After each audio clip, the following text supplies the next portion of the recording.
This is Kanzenshuu, the podcast, episode 452 for the week of August 12th, 2018.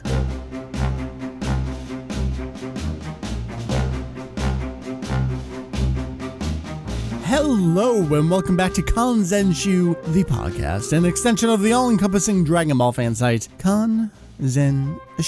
We cover anything and everything Dragon Ball in hopes of enlightening and a little bit of entertaining. My name is Mike. You may see me around as Vegito EX, but please, Mike, it's my name. It's what you can call me.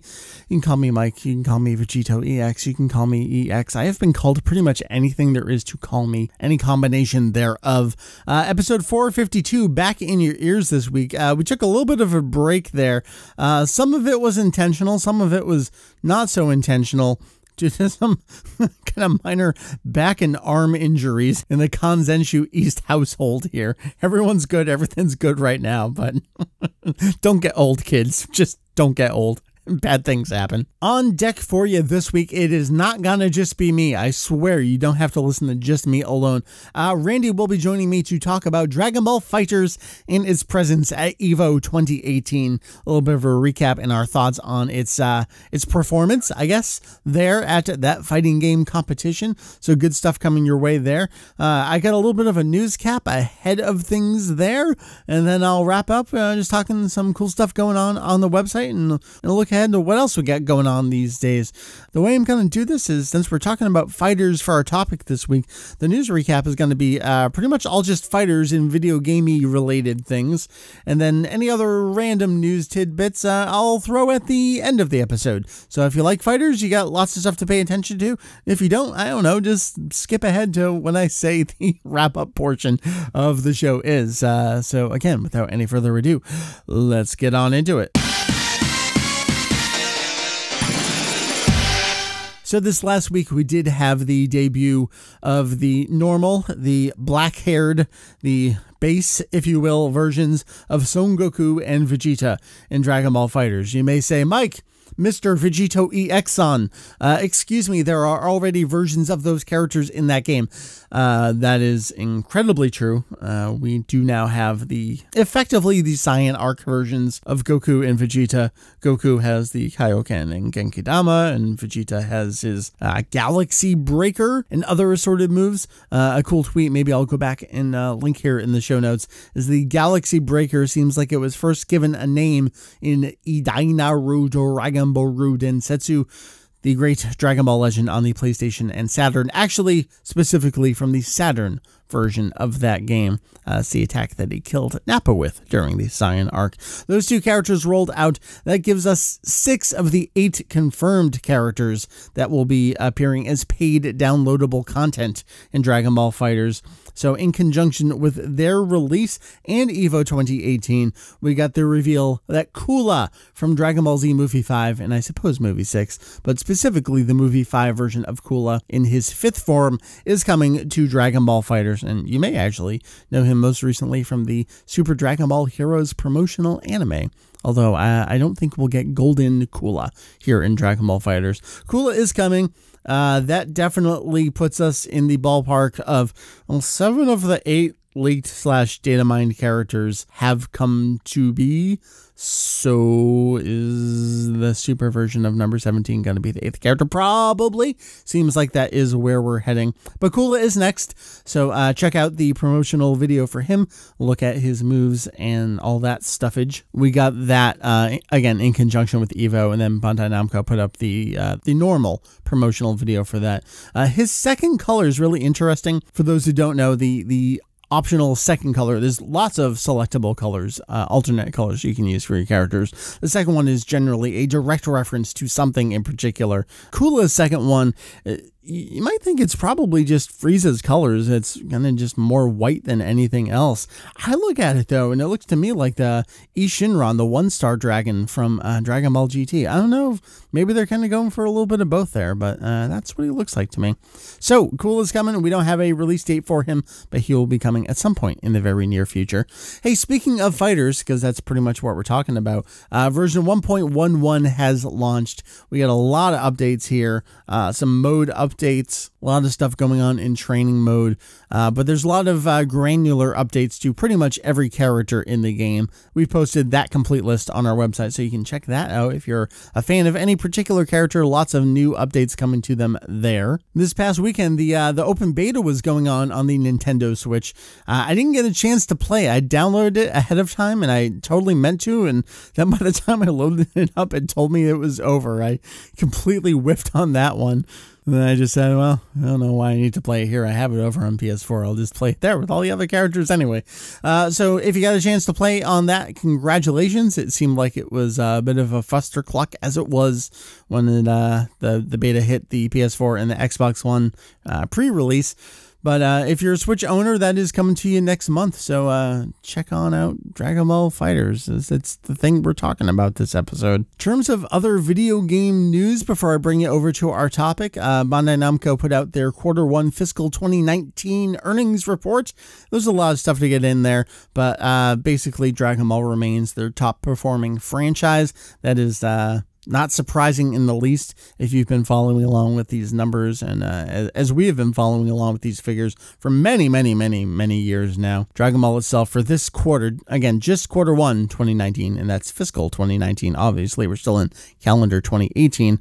Brought in $25.6 billion in net sales. That's up from $19.7 billion the first quarter of last year. They are projecting $80 billion for the full fiscal year, which is actually down from $97.9 billion that it pulled in last fiscal year. So we're doing a little better right now, but overall they're projecting a little bit less for the full year. And then within that, in terms of hobbies and toys, general merchandise, this is non-video game stuff. Dragon Ball was actually not their top performing franchise. It was Gundam this quarter, but in this area they are projecting a slight increase over the entirety of fiscal 2018. And then I noted this as well.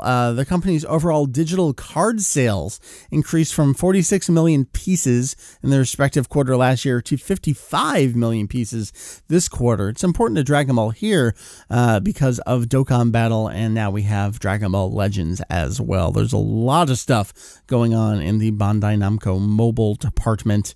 They're gacha games, and you're totally not a sucker if you're putting money into these games. Absolutely not. Anyway, with that all being said, so that's video game news. I do have a couple other tidbits, so if you're interested in other Dragon Ball news, stick around for the flip side, and we'll talk about that. But in the meantime, myself and Randy, we're going to talk about Dragon Ball FighterZ in conjunction with EVO 2018. Enjoy. Joining me, slightly delayed through no fault of his own, entirely fault on on the side here. A little bit delayed, but happy to be covering it now. Dragon Ball FighterZ is something I was incredibly excited for, and there's been a distinct lack of podcast chat about it, and that's not for any reason you may suspect. It's actually kind of the greatest thing that has ever happened to Dragon Ball video gaming. So we're gonna make good on that now. Randy joining me to talk about Dragon Ball FighterZ, but also in light of EVO 2018. Welcome back, sir. Good to be back. Thank you for having me. Dragon Ball FighterZ, huh? Yeah, man, it is a phenomenon. Remember when there were games like Burst Limit and people were like, oh, this is the best it's ever going to get, isn't it? Yeah, no, I think we say that every time, and I'm glad to see that we're wrong over and over again. So excited to talk about FighterZ here. It's less about FighterZ and more about EVO itself. This has been something that we've really been, I don't know, like fantasizing about for many years, that Dragon Ball would get this kind of presence, and we finally have it. So I'm pretty psyched to talk about it. I guess let's just mention real briefly, for those who don't know, EVO, short for Evolution, it is a fighting game tournament, esports, if you will. Dates back quite some time. They had some like trial run thingies, but it really started in earnest in about 2000. Street Fighter, Tekken, Smash, Melee is still being played in 2018 because, of course, Melee is still being played. And now Dragon Ball has entered the most mainstreamiest of mainstreamist fighting game tournaments, something, again, we just thought was never going to happen. We thought we had a chance with something like Super DBZ that got some good attention in around 2006 when that made its way to the PlayStation 2, developed by Crafts and Meister. Noritaka, I think it was, Funamizu, who previously worked on Street Fighter games, created really the first truly competitive, real, semi-traditional Dragon Ball fighting game. It didn't quite live up to, I think, the expectations of the larger fighting game community. I think folks have gone back and since found even more in that game, but kind of lost its chance at that point. Dragon Ball FighterZ came at the perfect opportunity. Remember Marvel vs. Capcom Infinite, Randy? What? Yeah, exactly. Yeah.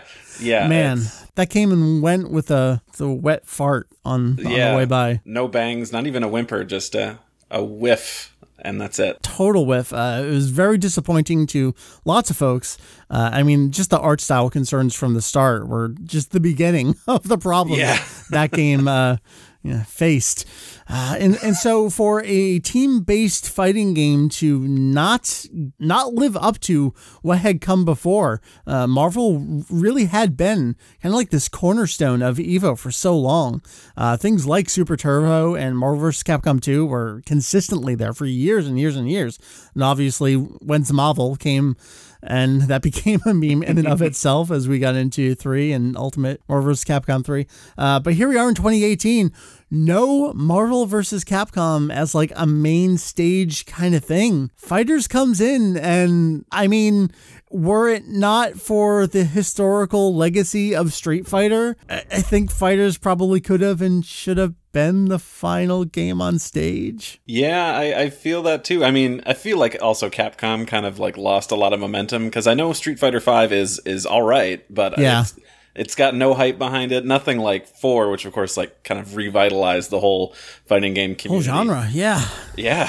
I mean, I have so much to say about Street Fighter V, and it continues to be like the underlying game is fine. Even that still sort of has issues. I mean, they've walked back on some things and progressed in other areas, and everything surrounding Street Fighter V continues to be a clusterfuck, up through gacha mechanics going on, and like I can't believe that's in a fighting game these days. Yeah, you could say FighterZ does too with the unlocks with the currency, but it's really like it's nowhere near the nonsense that Street Fighter V has going on right now. And so FighterZ really did swoop right in and said, we are a team-based fighting game. We have Arc developing this game. We have a vision for this game. I mean, their vision was effectively, we want to be EVO ready. We want to be on that kind of main stage. This is the kind of fighting game we're looking to make. And just everything about it underneath was solid. Everything about its outside presentation was solid. It just came in and stole everyone's hearts. I think independent of Marvel vs. Capcom, like that just helped it this year. Yeah. I think even if Infinite happened to live up to the legacy of that series, I think FighterZ still would have stolen a ton of attention. But we've had a lot of players from some of those previous games coming in, playing FighterZ in the fighting game community, and it just got so much attention. It hasn't even been a full year. The game's only been out for kind of like half a year at this point. It came out earlier this year. It was like the first week of February. January 29th? The end of January, like beginning of February. Yeah. I mean, it hasn't had that much time, but we did get some betas ahead of time. They were really out there promoting it with fighting game fans, with Dragon Ball fans. So here we are in August. We have concluded EVO 2018. FighterZ was the not the final game on stage, but the second to last game on stage. FighterZ had, let's run down some of these stats, the most entrants at EVO this year. Yeah. And it was the most watched EVO main stage game on Twitch thus far in their history streaming it. It's insane and feels really cool having it be a Dragon Ball game that's one, competent, but two, like getting that kind of those views, beating out other things that are established in the fighting game community is staggering. Yeah, I mean, you could say, well, it's new this year, so True. I mean, Street Fighter's been around, and yeah, it had its rebirth with the arcade edition, but it's a little long in the teeth now at this point. Tekken's been around for a little bit as well. Melee is how many years old? And Smash 4 is no one really cares about Smash 4, right? Especially over this last week. I think we're all ready to throw all two of us are ready to throw our Wii U's out the window.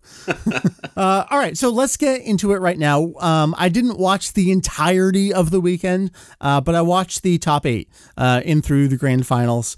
Okay. I wasn't necessarily expecting to, but I just happened to have that evening completely free. And I'm like, you know what? I'm just going to sit, pour myself a few drinks. I'm just going to watch fighters for a few hours.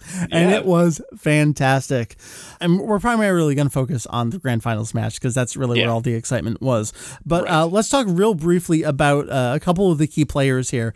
And incidentally, those are the ones that end up being in the grand finals. So I guess we can talk about, for those who don't know, these kinds of competitions, they have different brackets. We have something called a loser's bracket, where just because you get eliminated early on, you actually have a chance to fight your way back up. Now, you have a bad game that doesn't necessarily throw you off. Like, I don't know, you got a Mr. Satan-style pain in your stomach that throws you off for a match. You still have a chance to come back in. And so we end up with, we have Japanese player Goichi, Goichi. Get it? Anyway, Goichi Kishida up against Dominique McLean under the name Sonic Fox. We had a fight against the two earlier, and then we end up with them again. Goichi took the loser's bracket all the way to the end to go up against Sonic Fox there. I do want to briefly touch upon one of their earlier fights because this was probably one of the biggest moments of what I saw in the tournament is when we get the Shenlong summon during the match. I mean, at that point, the commentators lost it. The audience lost it at home. I'm watching it with Mary. Mary's, sort of kind of played the game, but she only like quasi, even she alongside me were like, oh my, holy, what is happening? Like, this could go any which way at this point. What were you thinking as that happened there? Pretty much the same thing. I mean, I couldn't think a lot of things. I was so overloaded from that. Yeah. I was watching it alone here at my desk, and I don't usually talk to myself or out loud while watching things or playing anything. This was definitely that. Yep. That was an exception. I was just, are you kidding me? I'm just losing it. It was crazy and awesome, and I love to see that. And I mean, it's kind of quintessential Dragon Ball, just like the last second, something you can pull. Like, man, that was great. True to form, and exciting. Exciting is all I can say. Yeah. I mean, I'm sure there's valid concerns about that kind of mechanic in a fighting game where it's like, oh, no, you're just getting an extra chance. But in this case, it was, you got that extra chance, but it didn't mean it in anything in the end. And it's hard to pull off. It's not something you can just do like, I think I want to use this. It's like you got to do so many things. You got to pull off enough auto combos, which are hard enough to block as it is, or like, easy enough to block, I should say. And you get them off, and then you've also got to have full meter, and it's crazy. So it's like, you got to earn it. It's not just given to you. And so for that to happen, I mean, that was so incredibly exciting. But the fact to watch that happen and then have the opponent, in this case Sonic Fox, be like, all right, he's got all that health back.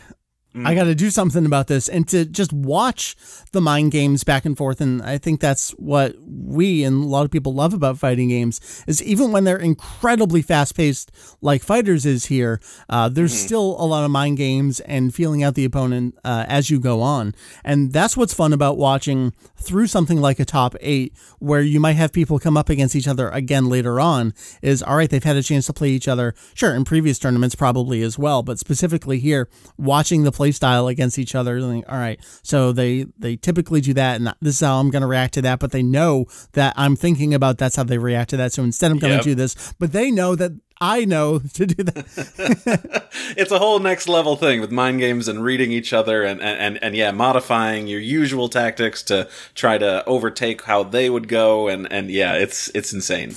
And it's tough for me as I get older. And I mean, I always had trouble following the Marvel games. There's just so much on screen. Oh, yeah. Dragon Ball is an incredibly fast-paced game, and I think that's why I tend to play better in games like Street Fighter, and most recently, Fighting EX Layer. I'm so excited. Got $20 off on PS Plus. I was like, all right, I should throw my hat into the ring at this point now.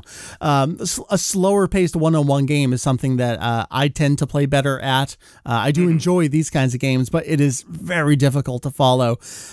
When you have multiple characters on screen, you got like your strikers coming in as well, or your support characters, and in like the EX games where you can have well, I guess in EX where you like chain supers together. Over here we can have start one super and then have another character come in and do another super, and have the other third character come in and do their super on top, and then chain a combo off of that at the end. Like, it's a lot to keep track of. But I think it's a wonderful spectacle here, and so it's tough for me to keep up with a lot of the ins and outs. Like, I'm not as technical on fighters as I probably would have been 15 years ago, but I still enjoy it, and I enjoy hearing them attempt to explain it as well. Was there anything else in these kind of earlier fights that you noticed that was interesting or fun? To me, it was kind of like, I just want to see where the grand finals go. Yeah, no, I was excited about that. I mean, I watched more than just the final 8. I watched some Friday night. I think that's when they were just going through to try and weed out people, because they had so many entrants. Yeah.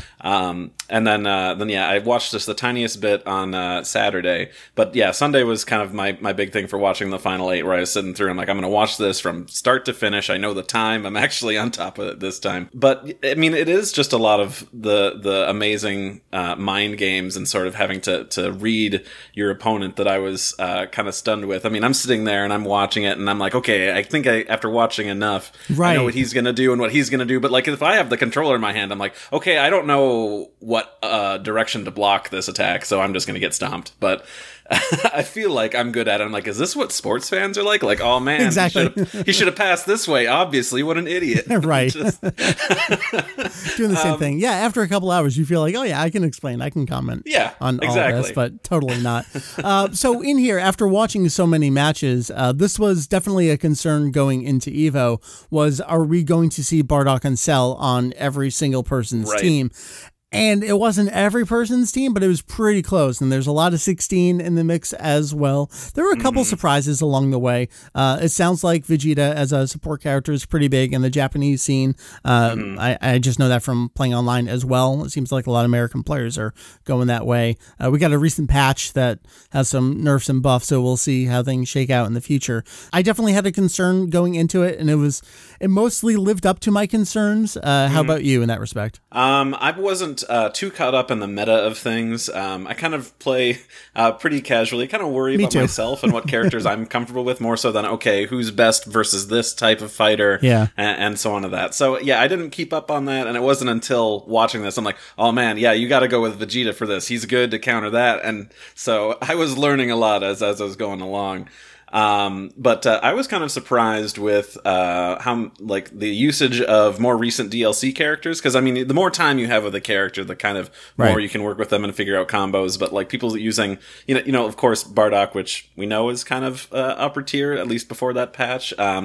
Seeing some Zamasu's being thrown in there, I'm like, okay, cool. Yeah. I mean, this is awesome that you're all comfortable with these guys enough, even after such a short amount of time. Yeah, you say that, and Sonic Fox had Zamasu on his team, merged Zamasu. I could not get a feel for what the point of Zamasu and his team was, though. I think because he was just trouncing with his other two characters. So I guess just in terms of the grand finals, Sonic Fox had Bardock, merged Zamasu in 16, and Goichi had Cell Bardock, and then Super Saiyan Vegeta.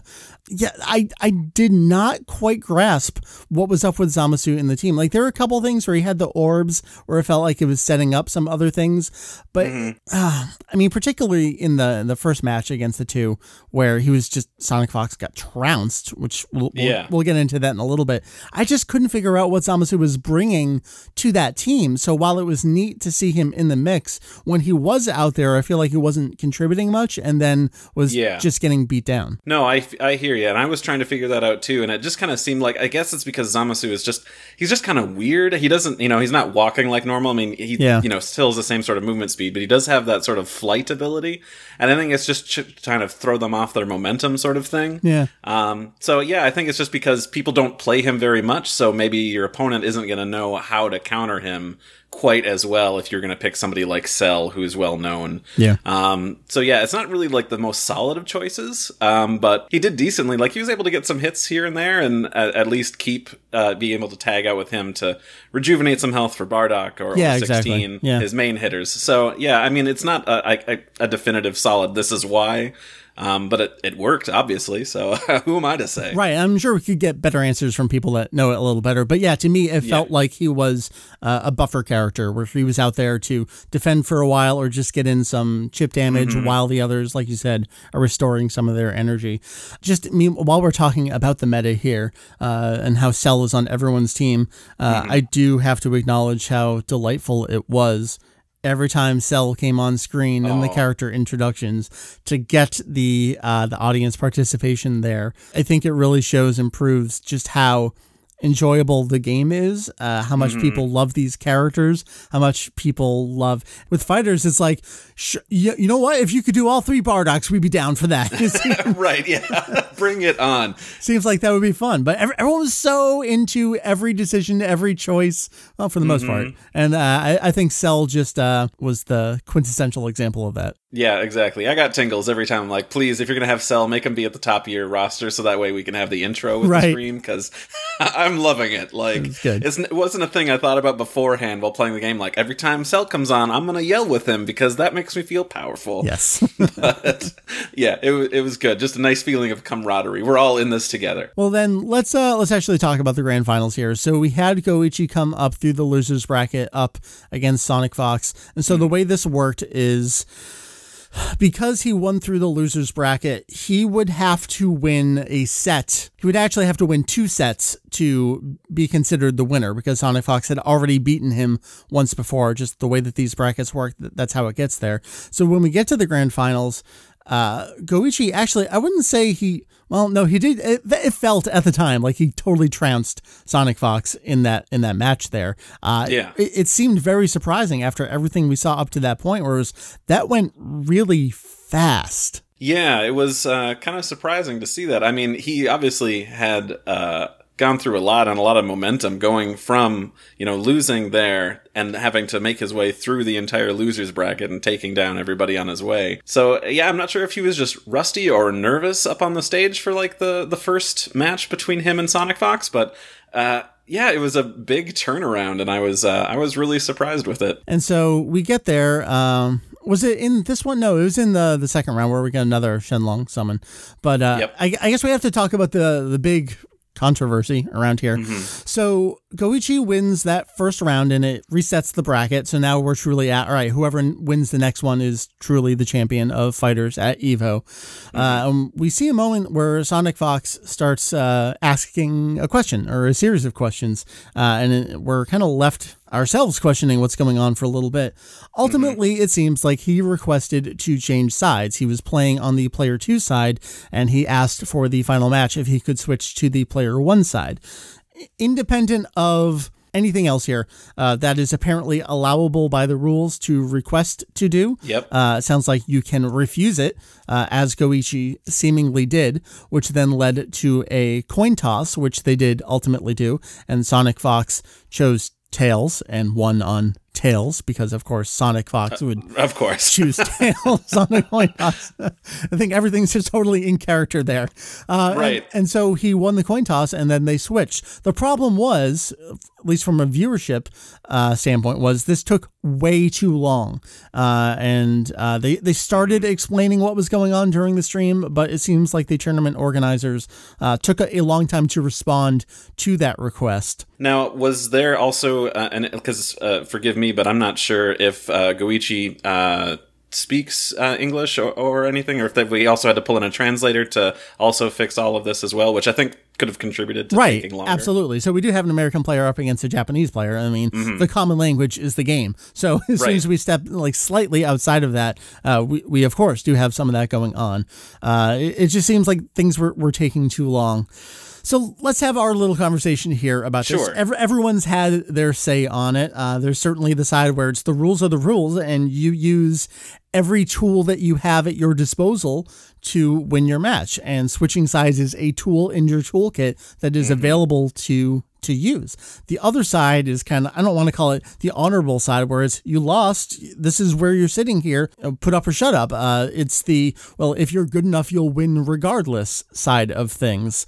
I mean, it's a total cop-out kind of answer, but I feel very split down the middle on this, where it's that, yeah, that's a tool in your toolkit. You are allowed to ask that and request that. And we were talking earlier about how every single movement you make during the course of a fight is a mind game against your opponent.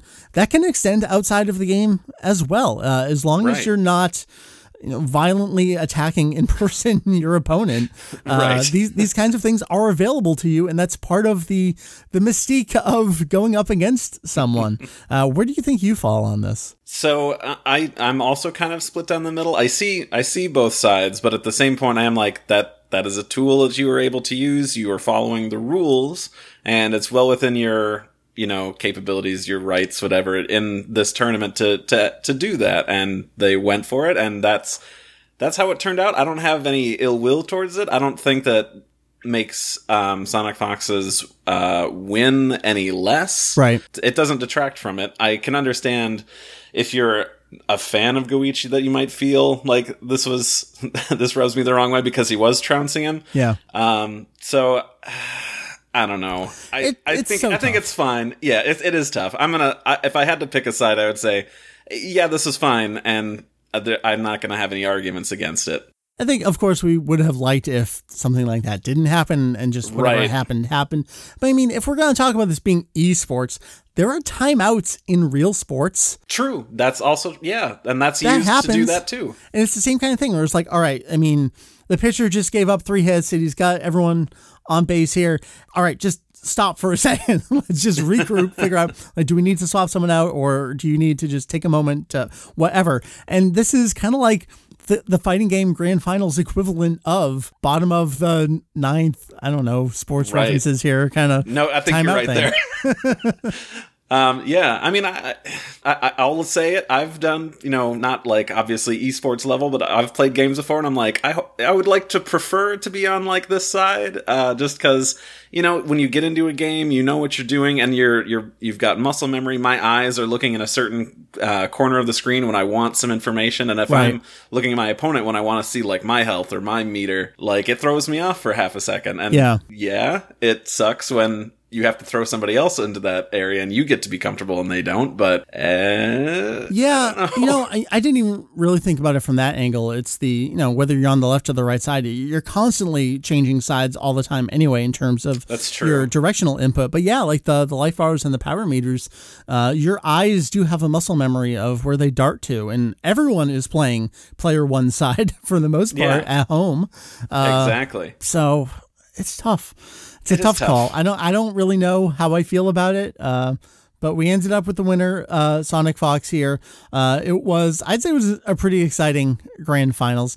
We had another Shenlong moment, and there was some indecision there on Koichi's part about whether he was going to go for the sparking or go for the restoring health. He ended up restoring health, and Sonic Fox did the exact same thing again, where he's like, all right, fine, I'll take it, and I'll just dish out the entirety of that damage again. And there were, like, at the very, very end, Sonic Fox, I don't know if he dropped a combo or just missed extending a combo into something, but it was like, he's gonna win. Oh no, he's got like a sliver of health left. Oh no, he did win. All right, we're done now. Like, so that kind of threw off that very last second of momentum. But overall it was pretty exciting, and I really felt like it was an even fight throughout, but Sonic Fox definitely had the upper edge the entirety of that truly final bracket round there. Yeah, it I think kind of like a story for the ages for Evo. I mean, just like what was it? The Street Fighter 3 moment with I can't remember the name. But yeah, just blocking all of the parry. Yeah, exactly. So, I mean, it just everything added together, Shenlong, seat change, I suppose. It was just like pure drama and excellence that and excitement. I don't know. It's great, and I'm excited to watch it again next year. That's the thing. I think it showed the game off incredibly well. And it sounds like there was a pretty massive viewership for it. That's fantastic. I had a good time watching it. And as soon as it was done, I was like, yeah, I want to pop this in and play better. Same. Except I'm never going to be good at this game now. Like, I just don't have the time to dedicate myself to fighting games anymore. Yep. It actually pushed me to buy the season pass because I hadn't gotten you hadn't yet? No, I sprung for the anime music pack, but not for the season pass right away. But yeah, so I'm like, okay, cool. Now I can try playing Bardock. And then, of course, after EVO, we had the announcement, oh, hey, Base Goku and Vegeta is dropping this week. Like, awesome, great. Now I've got somebody new to play with. And I actually finished the Frieza story arc because I just dropped off playing story. I just wanted to play online with other people. You know, can I confess, I never finished the story mode either because it's so bad. Yeah, no, it's so bad. It's cool that they did something new. I hope that if they're gonna do more like this, that they just kind of up their game story wise. But you made a really competent, really great, really engaging fighting game. So I guess I can't complain. I mean, it's a more engaging story than other fighting games where we just have lines of dialogue and a portrait, and then that's it. And it's like, all right, great. I guess that's a thing. You know what? Yeah, but it did launch with an arcade mode, so good for them. Yeah, exactly. More than could be said for certain other big franchises. To be fair, Fighting EX Layer also did not ship with an arcade mode, but within like a week or two, I forget however long it was. It was just like this last month. They're like, oh, right, yeah, we should have that. And they put it in there.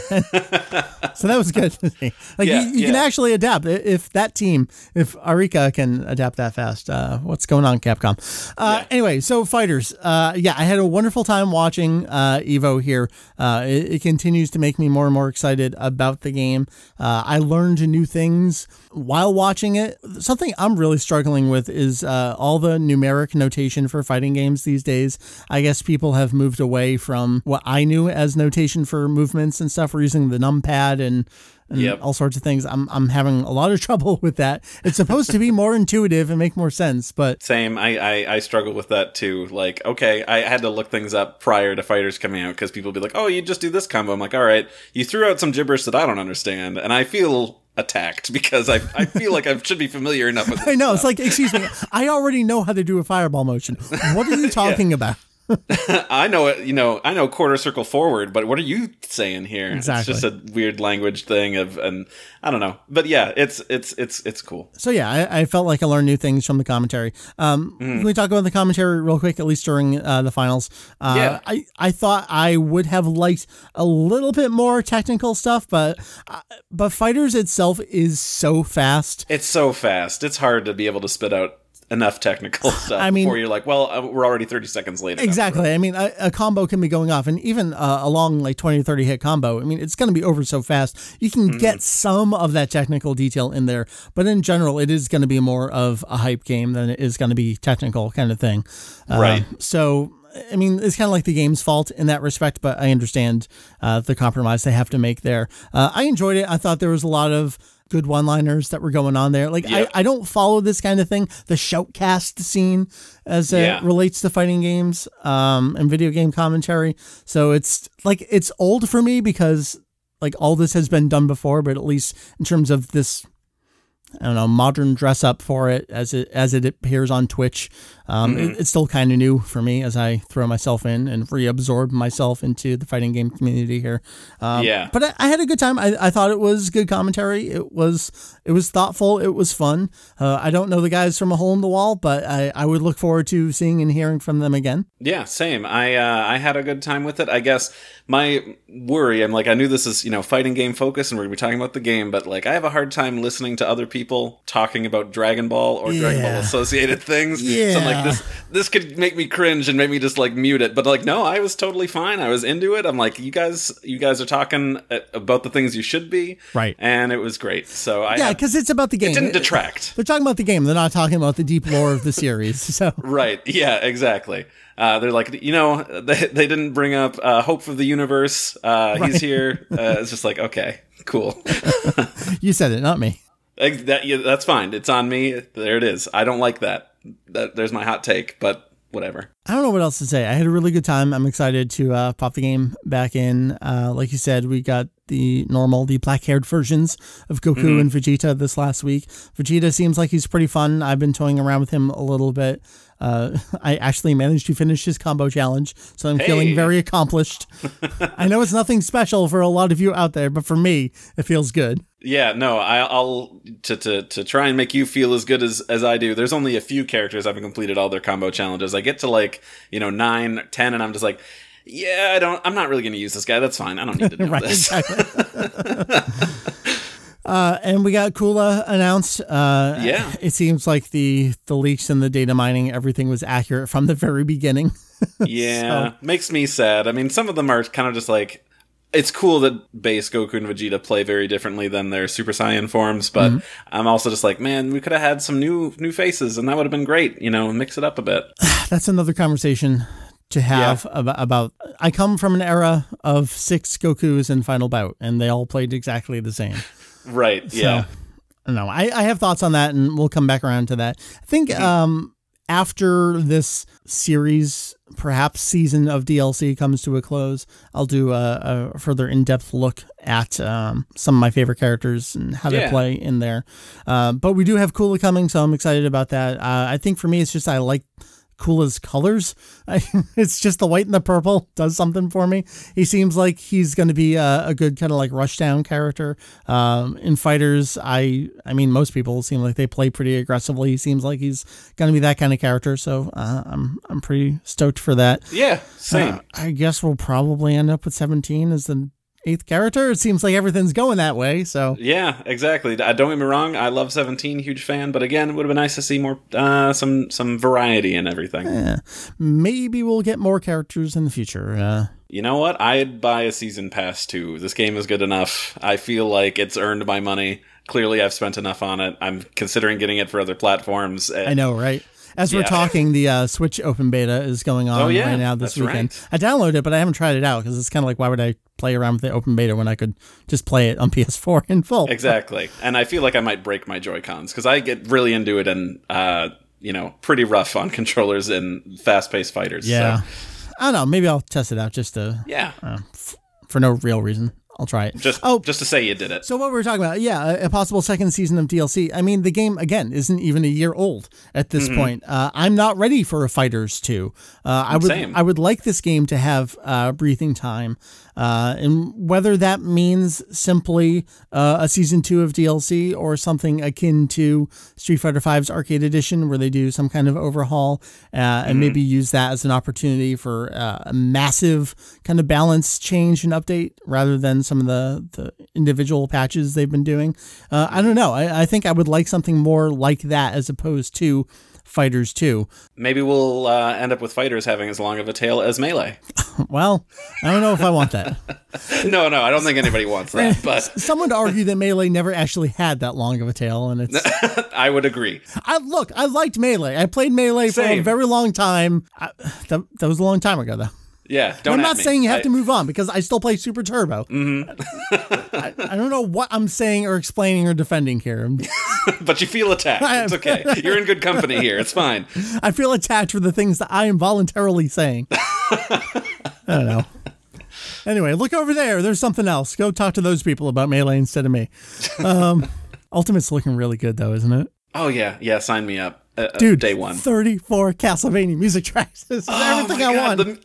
The amount of music tracks for everything blows my mind. Like, okay, don't ever ask me for anything ever again. Like, there's nothing left for me to ask for. I don't know what. Oh, and I will be the billionth person to cite that Sakurai appears to be aging in reverse. But yeah, we were watching that, and Remember's like, that guy's wearing a lot of foundation. So, to be fair, there's probably a lot of makeup going on there as well. Anyway, so FighterZ, I've said anyway, and I've tried to wrap this up like 3 times, but I just feel like I want to keep talking to you. So, right, same. FighterZ is good. Evo was good. I'm excited for the future of the game.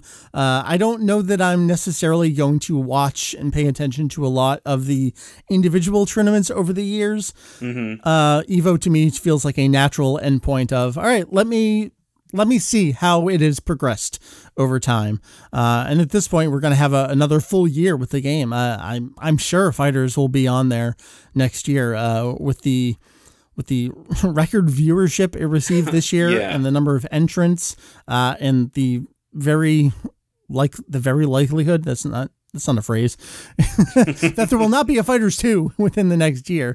Do you think Xenoverse has anything to say or do in the meantime to affect this? I mean, if Xenoverse 2 isn't going to be on main stage, and it doesn't have any right to be up there. No. Were there to be, can you imagine a world where there would be 2 Dragon Ball games on EVO main stage? Like, I just don't see Xenoverse, if we get a 3, heading in that direction anyway. I feel like they're going to double down on all of their faux MMO and action elements. Right, yeah. It doesn't seem like it has anywhere to go for some sort of actual deep competitive tournaments of that sort. So, I mean, if we got 2 games at EVO of Dragon Ball, like, I don't know how I would explain that if I went back in time to tell myself. Like, it's already crazy that we've got FighterZ alone. For sure. And so, yeah, I don't think so. And I think FighterZ definitely can kind of keep holding that torch and keep people interested, obviously. I mean, with, again, the viewer numbers and everything. It's, I think it's got a lot behind it. So just keep going. All right, let's leave it there. So that was Randy. That was Evo. That was FighterZ.